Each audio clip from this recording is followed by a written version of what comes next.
Shalom. Shalom mga kapatid, mga kababayan. Narito na naman tayo sa ating Preaching in the Wilderness series kung saan binabasa natin ang Ebanghelyo ng Panginoon na binabasa sa lahat ng mga Katolikong simbahan. At pinagnilayan natin ito at from time to time tinatalakay natin ang ating pananampalatayang Katoliko at sumasagot din tayo sa mga katanungan kung abot ng ating kakayanan, mga kapatid. Na pinaangkin natin ang sinasabi sa banal na kasulatan sa 2 Corinthians chapter 10, verses 4 to 5, that the weapon of our warfare are not of flesh, but are enormously capable of destroying fortresses, destroying arguments, and every pretension raising itself against the knowledge of God, taking every thought captive in obedience to Christ. At binabati na lahat natin yung mga sumusubaybay sa atin. And Brother Bo, hi, good morning. Saan po kayo ngayon? At medyo late na tayo ngayon mga kapatid kasi busy tayo. Nakauwi kami kagabi mga almost past 2 a.m. na. Nakatulog mga 4 a.m.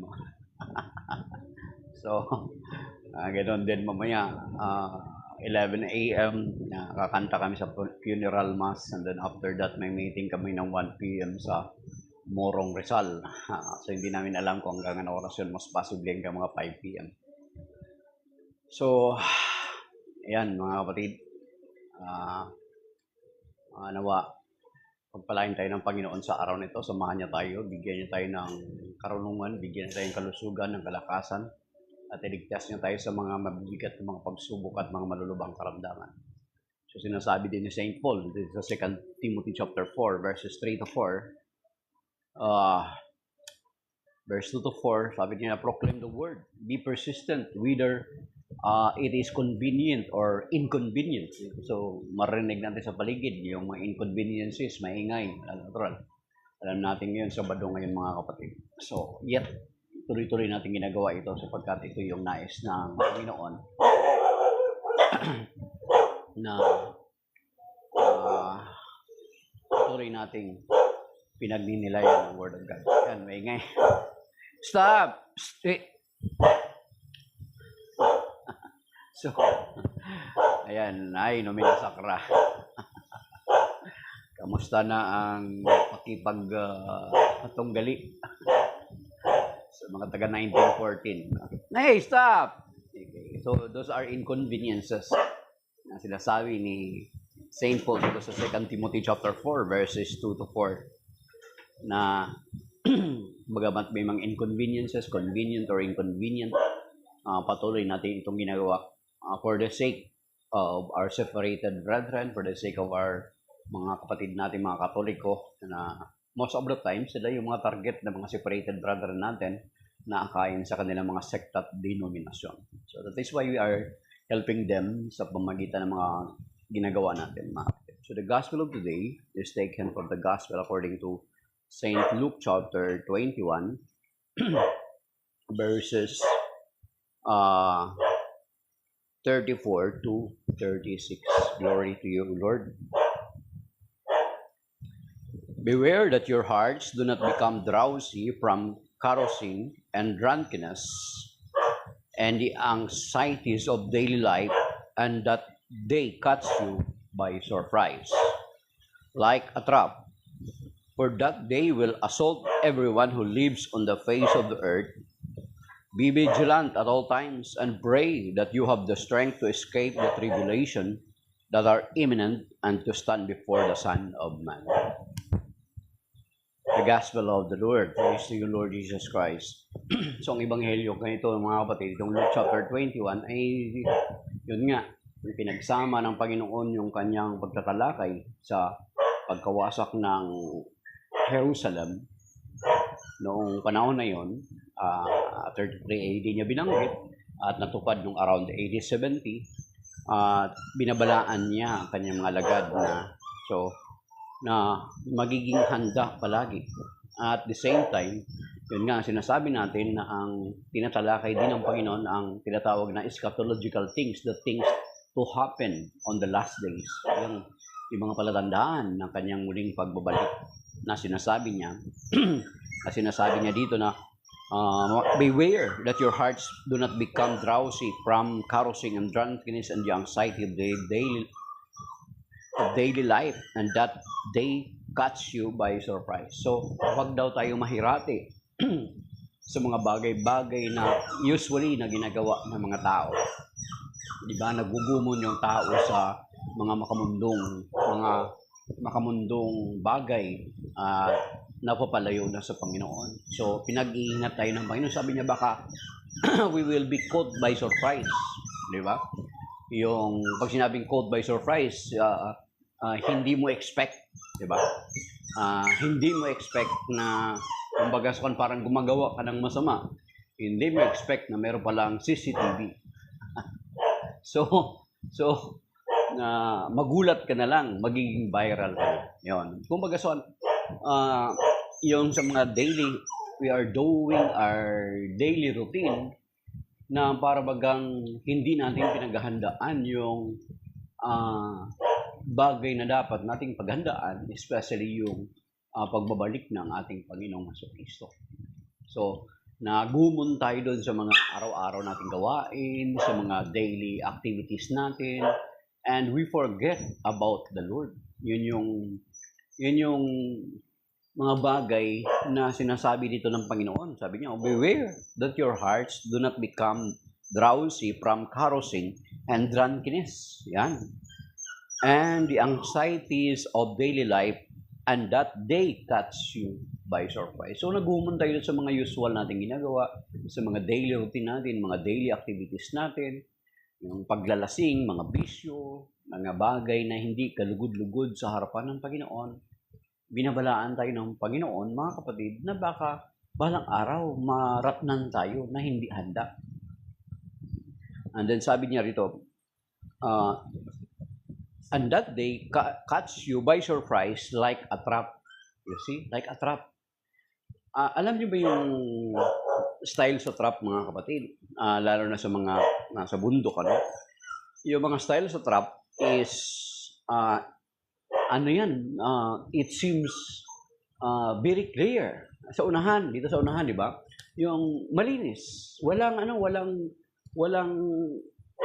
It seems na parang walang nangyayari. Tapos meron pang ang mga nagtatrap ng mga ibon, lalagyan nila ng pain. Akala mo pagkain, grasya to, grasya, until such time sa dulo pala, disgrasya ka.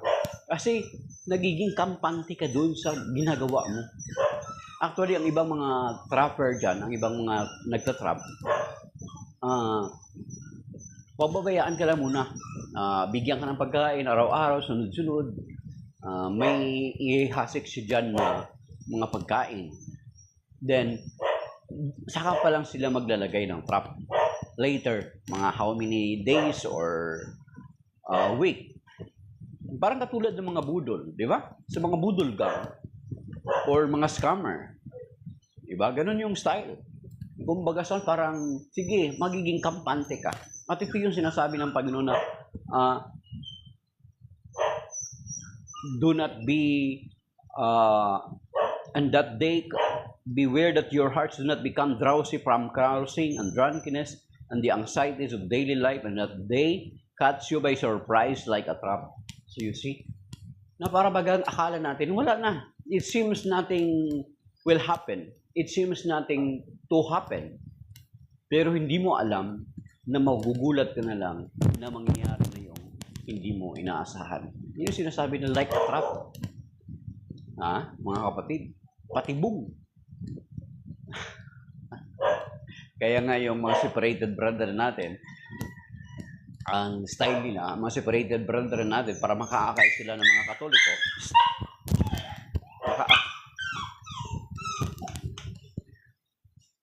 makaakay sila ng mga Katoliko, mga kapatid, ay ang gagawin nila ay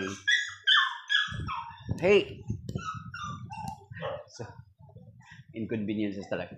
Ang gagawin nila, makaakay sila mga Katoliko. Sa mga prayer meeting nila ay mayroong pagkain, masaya, may ibinibigay na mga tawag dito, ayuda. Are you with that? Tuloy-tuloy yun. Ganun yung ginagawa. Then later on, sa kanila sila mag-discuss ng patungkol sa pananampalataya. Di ba? Ganun yung style. Bakit marami mga Katoliko na naakay sa ibang mga sekta? Because sa ganung mga diskarte, sa ganung mga style. So, those are style of trap, mga kapatid. So, if you are not aware and hindi ka matibay sa pananampalataya mong Katoliko, you will be trapped and you will matatagpuan mo na lang yung sarili mo na hindi ka na Katoliko balang araw. Hindi mo muna kinonsider na aralin yung pananampalataya mo bilang Katoliko at bigla ka na lang lumipat na hindi na ganun ang mangyari na hindi mo muna inalam yung pananampalataya. So, singit lang yun, mga kapatid. Okay. So, yun. Sinasabihan tayo ng Panginoon that we need to stay alert. We need to be vigilant. Kasi ang title ko dito ng dito sa New American Bible ko, St. Joseph Edition na Bible, sabi rito, sabi niya, exhortation to be vigilant, na maging handa tayo. Of course, itong part na ito, sinasabi ng Panginoon directly sa kanyang mga alagad, kasi noong sinabi niya na mawasak ng Jerusalem, talagang naganap, mga kapatid. So the Lord is telling them na maging handa sila. But at the same time, mga kapatid, maging handa din tayo para sa kanyang muling pagbabalik. Kasi baka maghumo na tayo sa mga bagay makasanlibutan at hindi na natin pinaghahandaan ang mga bagay na patungkol sa ating pananampalataya. And yan ang sinasabi ng Panginoon na para bagang matrap tayo na hindi natin inaasahan. Nagiging kampante tayo. That is, yan yung paraan ng trap, mga kapatid. Nagiging kampante tayo sa daily life natin. Pero hindi natin alam, at the end, there is a destruction. At the end, there is consequences. Aralin nyo. Kahit sa probinsya ko bilang anak. Ganun ang style ng trap. Hayaan mo yung, lalo na kapag mga, halimbawa, baboy mo, yung target mo. Kinakailangan gawin mo yung baboy mo na maging kampante. Huwag ka kaagad maglagay ng trap. Lagyan mo siya ng sunod-sunod na araw ng pagkain. Then, the other day ka lang maglalagay ng trap. Kasi magiging relax na siya. So, yan yung trap ng sistema, mga kapatid. Nagiging easy-gulagi tayo. Nagiging relax tayo sa buhay natin.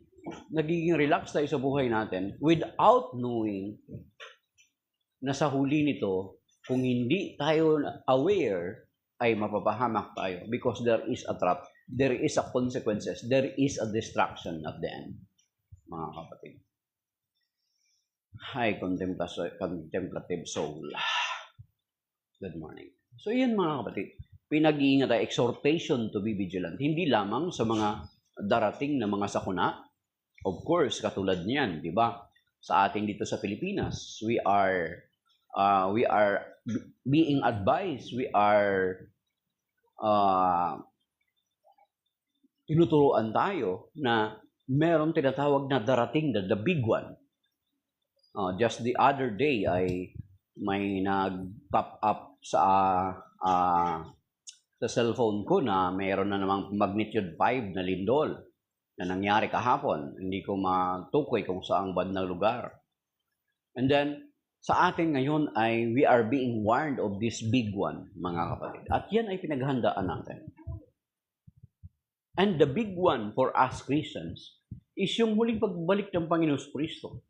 Of course, given na yan that ngayon mag-Advent season na, given na yan na we are preparing not only for the first coming of the Lord Jesus Christ, but we must also prepare for the final coming of the Lord Jesus Christ. Diba? Kung paano pinaghandaan natin yung first coming niya, masaya, bongga, much more, mga kapatid, na paghandaan natin yung kanyang final coming. Diba? So, ganun, mga kapatid, na dapat tayo maging handa, dapat tayo magiging mapagmatyag, mga kapatid. At ito yung sinasabi ng Panginoon.